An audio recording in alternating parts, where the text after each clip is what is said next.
aqui nessa comissão. Eu que agradeço, deputado Roberto. Quero agradecer o Antônio Costa, dizer que a gente está sempre participando de reuniões, audiências, não é de agora. E digo que você merecia um ministério só para o senhor. O senhor deveria ser o nosso ministro, porque a boa vontade e a genialidade a gente vê nos olhos. Tá? Senhores, a questão do aposentado hoje, do idoso como um todo, ela tem que ser vista com olhos mais atentos. A gente fez um estudo recente e a gente constatou que a gente tem uma simetria bem semelhante em quase todas as famílias brasileiras. Geralmente os nossos avós tiveram de 8 a 10 filhos, os nossos pais tiveram na faixa dos seus 4 a 5 e nós estamos tendo aí no máximo 2 filhos. Isso resulta em dizer que a maioria da população vai se tornar idosa num lapso não tão longo de tempo. E se a gente não começar a estabelecer medidas protetivas, tanto para a questão física, mas também para a questão financeira desses aposentados, desses idosos, a gente vai ter um país de miseráveis e de superendividados.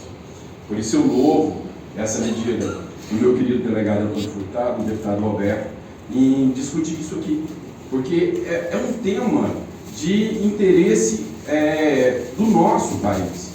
Nós teremos, daqui a pouco, um país onde os idosos estarão comandando a nação, porque vai ser a maioria, e pouca gente está se atenando a esses fatos. Mas não basta aqui ser prolixo e dizer que as coisas vão acontecer por mágica. Precisam de medidas públicas efetivas. E aqui a gente vai citar algumas para vocês para trabalhar o superendividamento dos aposentados. Para trabalhar a questão do superendividamento dos aposentados. Uma das questões é a coibição dos empréstimos fraudulentos. A gente teve uma reunião ainda essa semana com o presidente do INSS. Um dos pontos que nos chamou a atenção e que é interessante é extrapolar o CNPJ e atingir o CPF.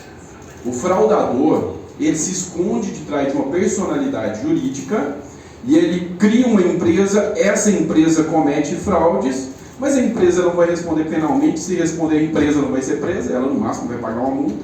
Geralmente os bens já foram dilapidados dessa empresa, ou é uma empresa fake, não consegue atingir efetivamente os reais causadores do dano, que o dano não foi o CNPJ, foi o CPF que criou. Então é uma medida que com certeza nós temos que apoiar e fazer sim essa consideração da personalidade jurídica para que o CPF do fraudador seja atingido e, como costuma dizer o meu amigo delegado Antônio Furtado, cadeia nele. É isso que tem que ter. Então essa seria uma medida. Segunda medida, criar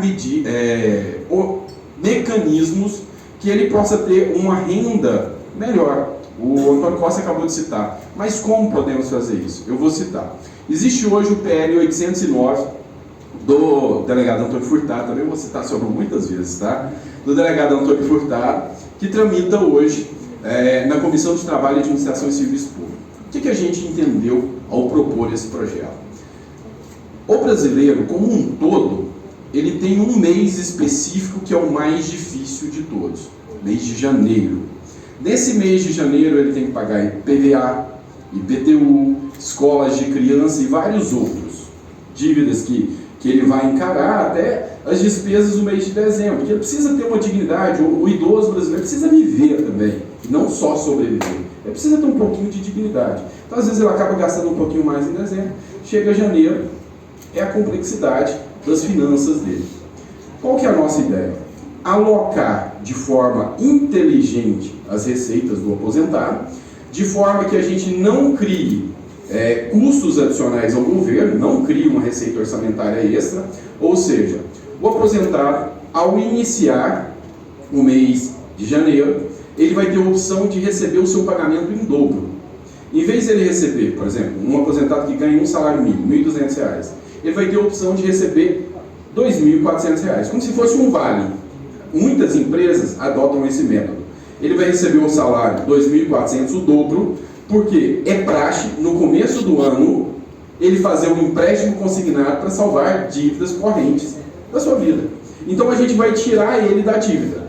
Ele recebendo em dobro, durante o ano corrente, esses 1.200 que ele recebeu a mais serão diluídos em 1/11 desses meses que se seguem.